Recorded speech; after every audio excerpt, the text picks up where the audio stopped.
نحمدہ ونصلی ونسلم علی رسولہ الکریم اما بعد فاعوذ باللہ من الشیطان الرجیم بسم اللہ الرحمن الرحیم۔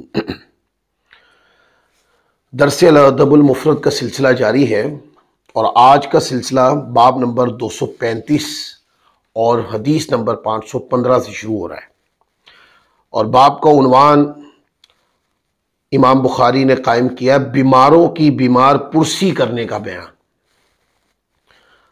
حضرت ابو ہریرہ رضی اللہ تعالیٰ عنہ سے روایت ہے، فرماتے ہیں کہ رسول اللہ صلی اللہ علیہ وآلہ وسلم نے ارشاد فرمایا، کس نے تم میں سے روزے کی حالت میں صبح کی؟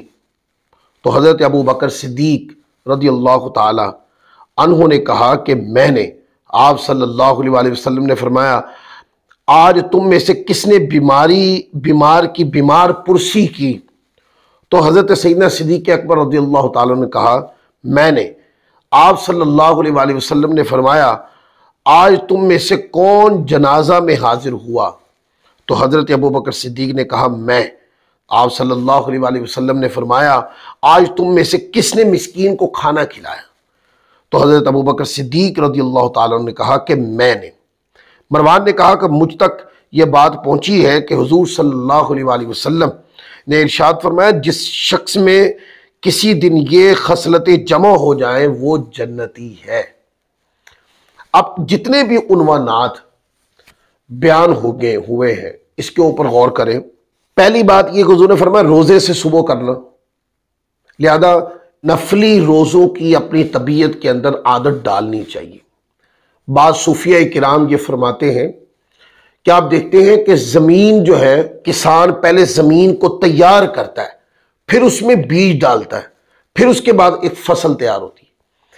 کہتے ہیں کہ اگر بندے نے تقوی کا رستہ طے کرنا ہو، اللہ تعالیٰ کی قربتوں کا رستہ طے کرنا ہو، تو زمین جو ہے نا، اللہ کے تقوی کی جو زمین ہے جس کے اوپر تقوی کا پودا لگنا ہے، وہ زمین زیادہ کثرت کے ساتھ روزے رکھنے سے وہ خوبصورت انداز میں زمین تیار ہوتی ہے۔ اس کے بعد پھر جتنا ذکر کریں گے، جتنا عبادت کریں گے، جتنے تسبیح و تحلیل کریں گے، جتنا قرآن پڑھیں گے، تقوی کا پودا اتنا ہی مضبوط اور بلند تر ہوتا چلا جائے گا۔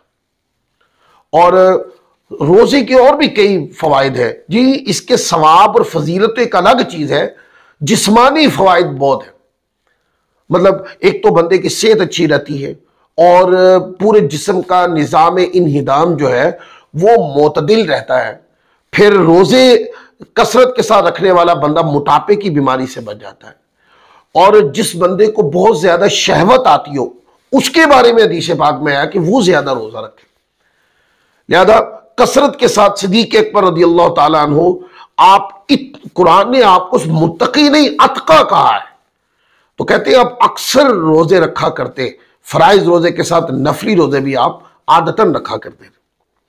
پھر کہا بیمار پرسی۔ اب دیکھیں نا، اس پر پیچھے ہم کئی دروس پڑھ چکے کہ بیمار کی بیمار پرسی کے لیے جانا چاہیے۔ یہ وہ کام ہے جو عادتاً آقا علیہ الصلوۃ والسلام کی سنت سے ثابت ہے، جو حضور کیا کرتے تھے، اور صحابہ کرام حضور علیہ الصلوۃ والسلام کی اس ادا کو ادا کرتے ہیں۔ کیسے انہوں نے حضور علیہ الصلوۃ والسلام کو یہ کام کرتے دیکھا، اس سنت سے تو صدیق اکبر رضی اللہ تعالیٰ نے اس کو اپنایا کہ حضور بیمار کی بیمار پرسی کرتے ہیں۔ اس سے یہ پتہ چلا دوست احباب میں، جاننے والوں میں، ایون کہ محلے دار، تعلق دار، آپ کے ساتھ کام کرنے والے اس گیدرنگ کے اندر دیکھیں، یا محلے دار ہو کوئی، وہ پہلے تو باہر آتے جاتے تھے، کچھ دن ہوئے نہیں آئے تو پتہ کریں، بیمار ہے تو بیمار پرسی کریں۔ رشتہ داروں میں کوئی بیمار ہے، بیمار پرسی کریں جا کر۔ آپ کے دوست احباب میں کوئی بیمار ہے، بیمار پرسی کریں اس کی جا کر۔ تو یہ حضور علیہ الصلوۃ والسلام اور اللہ تعالیٰ کی رضا کے کاموں میں سے۔ پھر فرمایا کہ کسی نے کوئی جنازہ پڑھا، ہمارے گھر یہ کلچر بھی، یعنی عزیز کا جنازہ ہے تو لوگ جائیں گے، اور اگر عزیز کا جنازہ نہیں ہے تو کسی کے جنازے پر لوگ جاتے نہیں۔ ایک وقت ایسا ہوتا تھا جب کوئی بندہ فوت ہو جاتا تو محلے کی ساری دکانیں بند ہو جاتی، لوگ اس غم میں سارا محلہ شریک ہو جاتا۔ اور اب دنیا کی رنگینیوں میں اتنا زیادہ لوگ گم ہو گئے ہیں کہ کوئی بندہ فوت ہو جائے نا تو آپ دیکھیں کہ مال و متاع، کام کاج تو چلتے رہتے ہیں، بے حیائی کے اڈے تک نہیں بند ہوتے، یہاں تک نوبت پہنچ گئی۔ اور لوگ آپس میں اس طرح کی باتیں کرتے ہوئے نظر آتے ہیں کہ یار وہ میرا عزیز نہیں تھا اس لیے میں جنازے پر نہیں گیا۔ عزیز نہیں تھا، وہ مسلمان ہے۔ انما المؤمنون اخوہ، حضور علیہ الصلوۃ والسلام نے مسلمان بھائی ہیں آپس میں، رشتہ دار نہیں۔ اس سے بڑھ کر کیا رشتہ ہے کہ مذہب ایک ہے۔ لہذا جب کوئی فوت ہو جائے تو اس غم میں آپ لواحقین کے ساتھ جا کے شامل ہو جائیں، اس کو صبر دیں، حوصلہ دیں اور جنازے میں ساتھ جائیں۔ حتیٰ کہ یہاں تک بھی ہے کہ زیادہ ثواب والے وہ لوگ ہیں جو جنازہ میں شرکت کرنے کے بعد پھر تدفین میں ساتھ رہتے ہیں، اور تدفین کے بعد جن کے ہم میت ہوئی ہے ان سے اجازت لے کے واپس جاتے ہیں۔ یہ ایک ذریعہ بھی ہے کہ جن کے ہاں میت ہو گئی ان کا دکھ کم کرنے کا ذریعہ بھی ہے، اینڈ تک آپ ساتھ رہیں اور پھر واپسی ان کی اجازت سے آئے۔ لہذا کوئی بھی جنازہ ہو یہ فرق نہیں کرنا چاہیے کہ یہ جنازہ ہمارے جاننے والے کا ہے، رشتہ دار کا ہے تو پھر میں جاؤں گا، نہیں۔ جنازہ کسی بھی مسلمان کا ہو آپ کوشش کریں کہ جنازے میں شرکت کریں۔ پھر آگے کہا کہ مسکین کو کھانا کھلایا۔ مسکین تو دروازہ پیٹ پیٹ کے چلا جاتا ہے اور ہمارے کان پر جوں تک نہیں رینگتی۔ مسکین تو باہر ہاتھ پھیلا کے کہتا ہے کہ مجھے ایک وقت کا کھانا دے دے۔ ہماری جیب میں پیسے بھی ہوتے ہیں، ہم قریب سے گزر جاتے ہیں، ہمارے کان پہ جون تک نہیں رینگتی۔ حضور کی سنت بتا رہی ہے روزے کے ساتھ صبح کرنا، جنازے میں شامل ہونا، بیمار پرسی کرنا اور مسکین کو کھانا کھلانا۔ یہ وہ 4 امور ہیں۔ ویسے تو اور نیکی جہاں ملے فوراً کر لینی چاہیے، لیکن یہ وہ 4 امور ہیں کہ جن کو روزانہ کی بنیاد پہ کرنا چاہیے، اس کا ثواب بہت زیادہ ہے۔ اور پھر آگے روایت کا اگلا حصہ جو ہے اس میں ایک نبی کریم صلی اللہ علیہ وسلم نے ارشاد فرمایا، جس شخص میں کسی دن یہ خصلتیں جمع ہو جائیں کہ اس نے ایک ہی دن میں یہ 4 کام کیے ہیں، روزہ بھی رکھا ہے اور بیمار پرسی بھی کی ہے، جنازے میں شرکت بھی کی، مسکین کو کھانا بھی کھلایا، آقا علیہ الصلوۃ والسلام نے فرمایا جس میں یہ خصلتیں جمع ہو جائیں وہ جنتی ہے۔ اب اس سے یہ بھی اب سیدنا صدیق اکبر کے جنتی ہونے کی خوشخبری صرف قرآن میں نہیں ہے، حدیث پاک کے اندر بھی ہے جگہ جگہ۔ تو جو سیدنا صدیق اکبر رضی اللہ تعالیٰ عنہ کی شان کے بارے میں مختلف کلام کرتے ہیں اور اپنے مذہبی تعصبانہ رویے سے سیدنا صدیق اکبر رضی اللہ تعالیٰ کے ایمان کو مشکوک بناتے ہیں، وہ بھی اپنی اصلاح کریں۔ صدیق اکبر رضی اللہ تعالیٰ عنہ حضور کے وہ صحابی ہیں جو حضور کے ہم رکاب رہتے تھے، آپ منشأ رسول تھے، آپ حضور علیہ الصلوۃ والسلام کے مرکز نظر تھے، آپ وہ ہیں جنہوں نے حضور علیہ الصلوۃ والسلام کی موجودگی میں آقا کی حیات کے اندر حضور کا مصلی سنبھالا اور مصلی پہ کھڑا حضور علیہ الصلوۃ والسلام نے کیا۔ اگر ان کا ایمان مشکوک ہے تو پھر جو لوگ گفتگو کر رہے ہیں ان کے ایمان کے اوپر، ان کے ایمان کی کیا دلیل ہے کہ وہ سچے ہیں، وہ مومن ہیں؟ لہذا ان کی عظمت و شان کے باب میں کلام کرنا چاہیے، نہ کہ ان کی شخصیت کے بارے میں نوکا چاکی کرنی چاہیے۔